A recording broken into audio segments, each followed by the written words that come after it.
Hi everybody, this is Carrie, Colin's mom. So as y'all know, he has a wide range of disabilities and issues that are going on with him. I would say most important, Dravet Syndrome, which is a rare form of epilepsy brought on by prolonged seizures, which at his level on the epileptic spectrum that he is on and his age, he's at increased risk for SUDEP, which is sudden unexplained death in epilepsy. So, which means, like, I'm tired, right? So, like, you see, like, I don't even know why I try and do my makeup, because it just looks like, I don't know, like my 4-year-old did my makeup. It's emotional, it's rough, it's hard. And I try and be strong. I try and be strong all the time. I always tell everybody, oh, everything's great. He's great. And, it is. Everything is great. I mean, he's perfect. He's the absolute, best thing that could have completed this family. But saying that, like, we all have, like, this life set out in our minds, right? Like, so this is how my life's going to be, like, I'm gonna, like, get married and have kids, and I'm gonna have this great family, and, my kids are gonna cheer and play, like, football, and, we're gonna be able to go out to eat and do things as a family. And, I had Alyssa, everything was perfect, and then Colin came. And, they're only about, like, 14, 15 months apart, so, like, pretty instantly, like, I knew something was wrong. I'm like, this is not what I asked for. This, like, can I return him? Because I knew, like, I just, like, my daughter was still a baby, and I have an infant. So it wasn't that long in between that, I was raising an infant. I'm like, this shouldn't be happening. He cried for, like, the first 8 months of his life, without a doubt. And then, like, we battled hydrocephalus, we battled aqueductal stenosis, we battled seizures, 9-week fevers. I mean, I can't even count how many times this kid has been hospitalized. Like, not, oh, I'm in the hospital. No, like, my kid was admitted to the hospital overnight and overnight and overnight. Like, I didn't just take him to the ER. Like, he was there. And at first, like, I thought I was, like, a little crazy. They're like, oh, yeah, sure, Tylenol and Motrin didn't take down his fever. And then, like, they admit him, and, like, their Tylenol and Motrin didn't take down his fever. So they're like, oh, my goodness, like, what's going on with this child? 9 weeks was his first fever. 9 weeks. 9. I'm not even joking you. 9 weeks. And they tested him for everything autoimmune. Anyway, so this video is probably going to be, like, all over the place, but hopefully, like, I reach somebody, like, just like me, who, yeah, loves their child, but, sometimes is just so frustrated with being his mom, because it's just so time-consuming. Like, it's so heartbreaking to love somebody so much when little is left over, or, like, when little is reciprocated, or when you try to love him so much and then he just wants to headbutt you in your face. But, like, his little self, like, can't help it. Like, he really can't help it. Like, he has epilepsy. Along with that comes, like, the global, humongous, like, it's ginormous, I'm talking, like, developmental delay. And regression. Oh my goodness, the regression is terrible. And so the little guy, he can't help it. But it's sad. It's sad when, like, for instance, like, I look at videos that are popping up on my Facebook memories of, like, my nephew when he was his age. Rock star. Singing the words to, like, girls just want to have fun, and, like, knowing math problems and talking in sentences.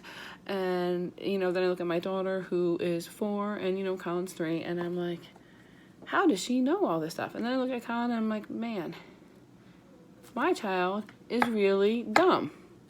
And I'm just going to say bluntly, and then I'm like, he's not dumb. He's actually, like, very intelligent, but he knows so much, but he can communicate so little. And, like, the behavioral aspects of it is just, like, ginormous and, like, just, like, frustrating. Like, I'm just, like, so stressed out. Because he's selfish. You know, part of his disability, you know, he's selfish. His brain can't process and rationalize things like any other child can. And so, if there's any deviation in his plan, like his immediate plan of what he's going to do, who knows what reaction you're going to get. 9 times out of 10, it's going to be bad, it's going to be embarrassing, you know? So why even go out in public? Why go out in public? You know, when strangers are going to look and point and be like, oh my God, like, did you see that? You know, and this is why we go out in public. Because screw you. Screw you, you, and your friend, and whomever else it has your judger eyes, you know, and want to say things about, like, my family, okay? Because just, like, the looks of disapproval I get, like, like, hey, lady, can you, like, control your kid? You know, because I choose not to smack my kid or yell in his face or whatnot. And, you know, even if he didn't have a disability, you know what, people? I don't think that I would do that anyway. You know, he's having a meltdown in the store because we had to step out of somebody's way. Okay? We were wrong. We were in somebody's way. So I say, excuse me, you know, and obviously Alyssa, with no issue, goes around. Colin stands his ground, refuses to move, so I kind of try and, like, touch him to get him to move. And, oh my goodness, you would have thought, like, the building was collapsing in. And so finally, you know, like, I just look at these people, and I'm like, you know, like, he's on medication to sustain his life. Okay, he's not on Tylenol because he has a headache. He's on medication to sustain his life. So that means, like, there's some side effects, all right? And if the side effects mean that his behavior is a little bit bad sometimes, then, hey, at least he's alive. Oh my goodness, it's just so frustrating. So today we go and we see a Dravet Syndrome specialist by the name of Dr. Marsh at Children's Hospital in Philadelphia. Not the first time we even did Children's Hospital in Philadelphia, but the very first time with this doctor. I guess, like, he's amazing, and it's really hard to get in to see him, and he rarely accepts, like, new patients. I don't know, you hear all this stuff, like, on all these support groups. So the reason we were sent there from Colin's now old neurologist was because she's great. She was great. I liked her, but she said so herself that she's kind of new and like newer to be, like, out of medical school and all that stuff, and she really doesn't know too much about Dravet syndrome. And she said if I can get Colin the care that he needs and somebody else can better help him, then I'm all for that. So I respected that. So we go to see this guy, Dr. Marsh. Amazing. Amazing. And let me tell you, like, how amazing this man is.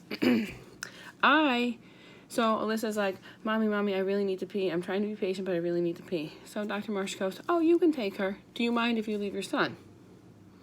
And I'm like, not at all. I'm like, you can have him. Tag, you're it.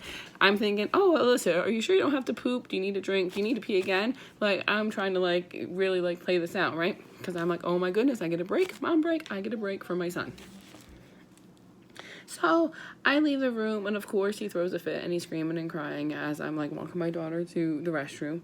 And by the time that I come back, and okay, I didn't take a mom break because, let's face it, like, I adore my son and his medical care, and, like, I'm, like, eager to get back to make sure that he's not spazzing out, right? So I'm just all talk. So I get back. I bet I was gone maybe 2 minutes. My child is playing ball with the doctor, playing ball. And then he's like, I'll sit by you in a little bit, sweet pea. I'm doing a video right now, okay? Thank you, ma'am. Do you want to say hi? Okay. Say hi, everybody. Hi, everybody. All right, go ahead. Go sit down. I'll be in. Can you go please sit down? Thank you, ma'am. So, and he's stacking blocks and interacting with this doctor. And I am like, oh my goodness, like, I'm just like so proud. I mean, that's not the only reason I loved him, but I mean, that was like huge. Like, he like knows how to like interact with special needs children. Like, amazing man. Let me tell you, if you need a neurologist for your child, go see Dr. Marsh, Eric Marsh, Children's Hospital of Philadelphia, Burger Building. Anyway, so we're talking and we're going over his care and we're like, doing all this stuff and going over, his genetic reporting and his, aminos and his testing and his surgeries and his EEGs and every single thing that Collins has had done. And at the end, he's like, nope, you don't need to go back to so-and-so. He's mine. So I don't know if I should be like happy. Like, I feel like I should be happy, like super excited, like, oh my goodness, like my child is going to this specialist that everybody talks about. Or should I be like, man, my kid is really that bad. My kid is really that sick that he has to go there. I went there just for another opinion to confirm the Dravet Syndrome diagnosis and what to expect in the near term and, like, as symptoms progress and, all that stuff. I did not go there thinking I was switching neurologists, especially when I, like, heard, that's really not going to happen. But I'm totally happy. Like, I'll totally drive, the hour and, like, 48 minutes there. Like, I really don't care. I'm down there all the time anyway because, like, he has other issues, right? But I love him. I mean, I love Colin. He's amazing. I mean, it's a love that lasts through doctor's appointments and heartbreak and diagnoses and surgeries and hospital stays. It's a love that breaks and then heals again. It's a love to where I'm the one that's loving and giving and very little is reciprocated. So those moments that he, like, wraps his little arms around my neck and, like, wants to hug me, I mean, it's just, like, absolutely, I don't know, absolutely magical. I mean, and it just, I'm just so happy that he was born to me. And I'm not really trying to sound conceited. Like, I know that's, like, my personality, and I'm always, like, like that. But could you imagine what his life would possibly be like if he was born to somebody other than me? I mean, would he just be being neglected, like, would he be getting the care that he needs? Like, I mean, like, this boy is truly loved. And what another thing amazes me is his sister. Like, his sister doesn't resent me because a lot of times we have to stop because of Buddy. His sister doesn't resent Buddy because of his issues. Like, he starts crying, she starts singing, row, row, row your boat. Or he starts hitting his head, and she's like, oh, Buddy, do you need a hug? I mean, it's like, my family of 3 is just, like, absolutely, like, priceless and perfect. And it's just hard. I mean, it's really hard sometimes to, like, get through the day, like, knowing that the next seizure, like, he could possibly, not be with us anymore. So when a lot of you, like, judgy Judy's out there again, like, want to be like, oh, well, you spoil your kids, you always do all this stuff, you live for your kids, what about, like, living for yourself? Like, hello, rude, all right? Like, hello, rude Roger, right? Like, I am living for myself. I thoroughly, absolutely, 100% enjoy every chance that I get to spend with my kids. And you know what? If I'm always out there doing connectivities, then whatever, that's my business. But at least my son is going to enjoy every moment that he possibly can, before, like, what happens? Before he, like, loses muscle tone, before he can't walk, before, even worse things happen. So my love for my son is a love, that should give up, but never does.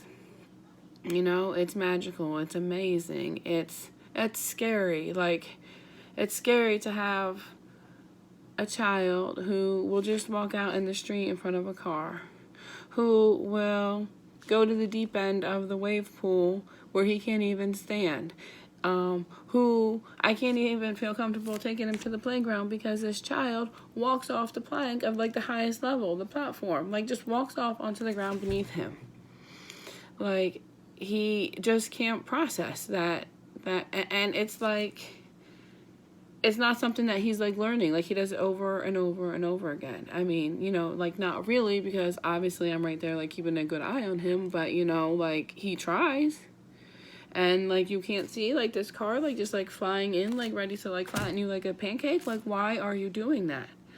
You know, like sometimes it's just better to stay home instead of deviating from his like routine, because when we deviate, what happens? You know, he has meltdowns, he has breakdowns, he's screaming, he's crying, you know, because he's selfish. Like, if it's not what he wants to do when he wants to do it, then he throws a fit. And so a lot of times, like, Alyssa, like, misses out. Like, Alyssa has to let him play with the ball, or Alyssa has to let him push a shopping cart, or Alyssa has to do all of these things. Otherwise, Colin flips out. And it's not babying him. It's not babying him. He absolutely cannot control that. He cannot learn that, you know? So it's just exhausting. It's just exhausting. And all you other special needs moms out there, you know, it's okay to vent. It's okay to be frustrated at your child. It's okay to feel overwhelmed, you know? Like, this was not the life that I envisioned. I waited so long to have children. I didn't have my first child until 33, 34 years old, because I wanted to be able to give them everything. I wanted to be the best parent for them. Like, I thought like it was all going to be like fun, and there is a lot of fun, but it's nothing like I imagined. Like, I never, and you know, like, I couldn't even talk or say that my son was disabled, like use those words like Colin is disabled, until maybe 5-6 months ago.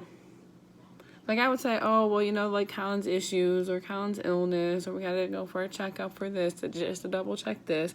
Like, I never, ever would come out and be like, you know, like Dravet Syndrome, epilepsy, my kid is disabled, you know, and all of these things. But that's who we are. That's who we are. And from everything in my life, you know, like, I own it. So that's where we're at with that. I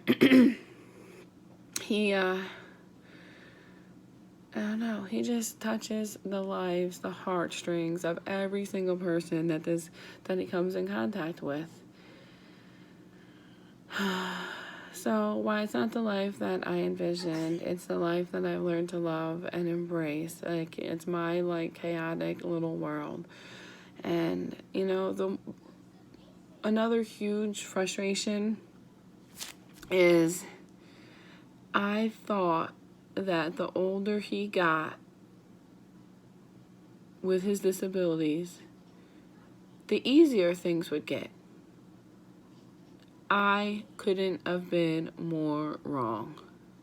The older he gets, the stronger he gets, the more my back hurts, the more I have to intervene, the worse his behavior gets, the worse his seizures get. Like, I'm only 3 years into this, and sometimes I sit and cry and like envision my life and think like, am I going to be stuck with him at 30 years old? He's going to be huge and still having these behaviors. Or are we going to be able to like learn better, excuse me, coping strategies or something? Like, I don't know. And then I feel like absolute crap for even having that thought across my mind. But it does, you know, and it crosses your mind too. Like, special needs parents, like, all these things cross your mind. Like, why me? Like, why do I have this child? And you know what? You have this child, I have my child, because there's something special inside of us that can give a love that loves through everything. Patience, you know, like I was always a very impatient person, and maybe it's a lesson. Maybe I have Colin because I have more patience now than I ever had before. I've slowed down my life. I mean, I lived a life of like danger and, all that kind of stuff before, and now, I live like, a safe life. I don't know. I'm probably sure that I rambled on and on and on. I just wanted to talk about it because I'm so frustrated. It's been a really long day, a really emotional day. I've had like a matchbox like car like thrown at my head like 60 times while I'm driving to and from Philly. Like he didn't have enough McDonald's French fries, so I had to go back and like get another order of French fries. Oh my goodness, like it's just like, oh, he ran out of tea. So here I am, driving down 309, 202. I don't even know where I am, trying to pour tea, extra tea, like shake tea, in the blender cup to like pour into his cup, because it would just be like scream and scream and scream and scream. And oh my goodness, before I close out, the repetitiveness. Like I never thought that would annoy me so much. But lately, this boy repeats everything 600 times. Like, go home, go home, go home, go home. And I'm not ignoring the child. He's saying go home. I'm like, in a few more minutes. And I still say at the same tone, in a few more minutes. Like I even get down to his level. I'm like, do you see me? Just a few more minutes. It repeats it over and over and over and over and over. Pumpkin blue eyes, because he put blue eyes on his pumpkin over here. Very, very cute, by the way. Like he would seriously like say it 600 times in a row. Like when he goes to bed at night, my mind is just like, hallelujah. Hallelujah. You have a break until he wakes up with his next seizure, which when these med increases, oh my goodness, he has been doing so great on that. But his behavior wise and all the other like secondary, territory, whatever behaviors that stem from all of his disabilities, absolutely exhausting. Like, look, this is my day off. I started it off with my hair done and nice makeup and like nice clothes, and I ended in the same shirt that I wear every single day with greasy hair and black eyes from like crying and all this like big hot mess. Like I'm a hot mess, and whatever, like this is my life. This is just who I am. All right, but all you special needs mamas, I love you. Y'all doing great.